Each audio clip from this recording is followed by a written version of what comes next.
Hello friends, मैं एक और वीडियो पीजीडीसीए फर्स्ट सेम के स्टूडेंट्स के लिए लेकर के आया हूँ। पहली यूनिट मैं बेसिक से स्टार्ट कर रहा हूँ। ये पहला वीडियो है।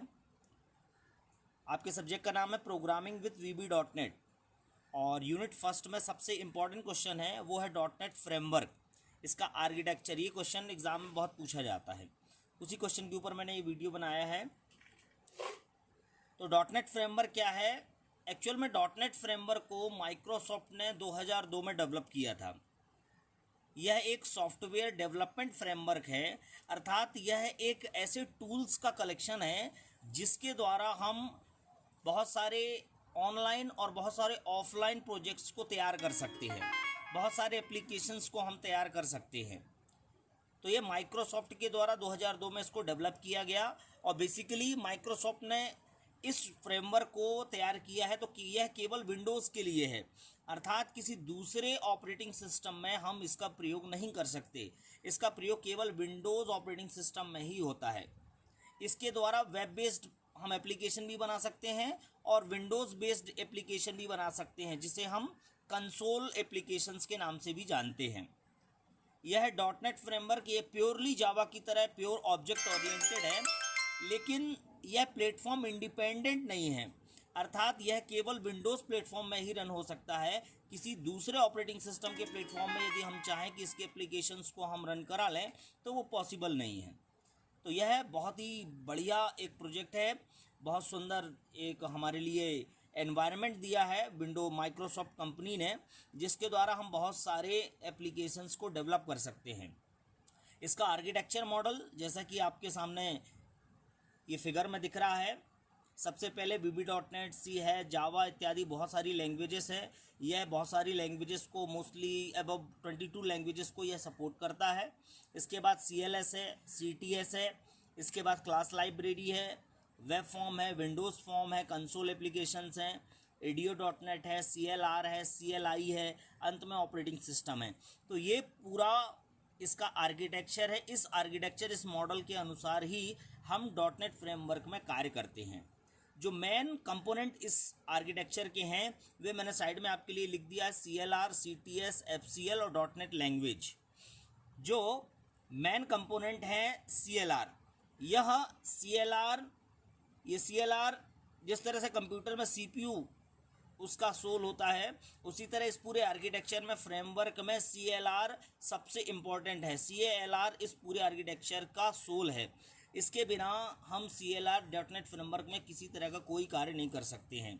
तो CLR का मैं बहुत बेसिक डिस्क्रिप्शन आपको बता रहा हूँ। CLR यह एक वर्चुअल मशीन की तरह कार्य करता है, जिसका काम किसी भी लैंग्वेज में, जो कि .NET सपोर्टेबल लैंग्वेज है, किसी भी लैंग्वेज में बनाए गए कोड को एग्जीक्यूट करता है। कहने का मतलब कि CLR सोर्स कोड को बाइट कोड में बदलता है, और जिस बाइट कोड को मशीन लेवल लैंग्वेज के तौर पे हम .NET फ्रेमवर्क में कॉमन इंटरमीडिएट लैंग्वेज कहते हैं, और इसका एक शॉर्ट में नाम MSIL भी है, माइक्रोसॉफ्ट इंटरमीडिएट लैंग्वेज। और यह रन टाइम में JIT just in time compiler के द्वारा इस CIL कोड को या MSIL कोड को नेटिव कोड में बदलता है, अर्थात हमारे द्वारा जो हम कोड यूज़ कर रहे हैं, जिस लैंग्वेज को यूज़ कर रहे हैं, उस लैंग्वेज को .NET फ्रेमवर्क के रीडेबल फॉर्म में चेंज करता है, जिसे हम नेटिव कोड के नाम से जानते हैं। तो सबसे ज़्यादा प्रमुख कार्य जो है वो CLR के द्वारा ही किया जाता है। इसके बाद आता है CTS को कॉमन टाइप सिस्टम कहते हैं। CTS में बहुत सारे डेटा टाइप्स के समूह को डिस्क्राइब किया जाता है और यह लैंग्वेज में समान रूप से प्रयोग होता है। यह types, value types, referent types कई तरह से हो सकते हैं।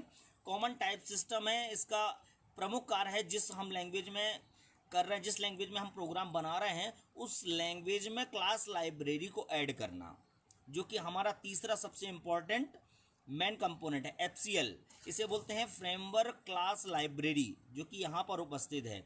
फ्रेमवर्क क्लास लाइब्रेरी यह माइक्रोसॉफ्ट की एक बहुत स्टैंडर्ड लाइब्रेरी है, जिसमें बहुत सारे क्लासेस को, इंटरफेसेस को, वैल्यू टाइप्स को डिफाइंड किया गया है। इन क्लास लाइब्रेरी के जो भी फंक्शन है, क्लासेस, इनका उपयोग हम अपने एप्लीकेशन में करते हैं और इस तरह से FCL जो है वो बहुत ही इंपॉर्टेंट टॉपिक है। इसके अंदर पूरी क्लास लाइब्रेरी फंक्शन डिफाइंड होती हैं, क्लासेस डिफाइंड होते हैं, प्रोसीजर डिफाइंड होते हैं, जिनका प्रयोग हम अपने पूरे आर्किटेक्चर के डेवलपमेंट के दौरान करते हैं। अंत में सबसे मेन कंपोनेंट डॉटनेट लैंग्वेज है, जो कि यहाँ पर है। यह 22 से ज़्यादा लैंग्वेजेस को सपोर्ट करता है। VB.NET, C#, PHP, जावा, हम किसी भी लैंग्वेज में यहाँ पर अपने प्रोग्राम को, प्रोजेक्ट को लिखते हैं तो वह प्रोग्राम इस तरह से होता हुआ और CLR के पास आता है। CLR वापस से उसे ऑपरेटिंग सिस्टम अर्थात मशीन के लैंग्वेज रीडेबल फॉर्म में चेंज करता है और हमारा प्रोजेक्ट इस तरह से डेवलप होता है। तो यह मैंने एक छोटा सा माइक्रोसॉफ्ट .NET का फ्रेमवर्क का मैंने आर्किटेक्चर आपको बनाया है। इसकी डिटेल से मैं आगे और वीडियो बना रहा हूँ, जिसमें मैं बहुत डिटेल से इसके बारे में बताऊँगा। आई होप ये क्वेश्चन बहुत इंपॉर्टेंट है, आपको पसंद भी आया होगा। यदि इसमें कोई प्रॉब्लम्स आती हैं, कोई इश्यू क्वेरीज आती हैं, तो आप व्हाट्सएप इत्यादि में मुझसे संपर्क कर सकते हैं। Thank you.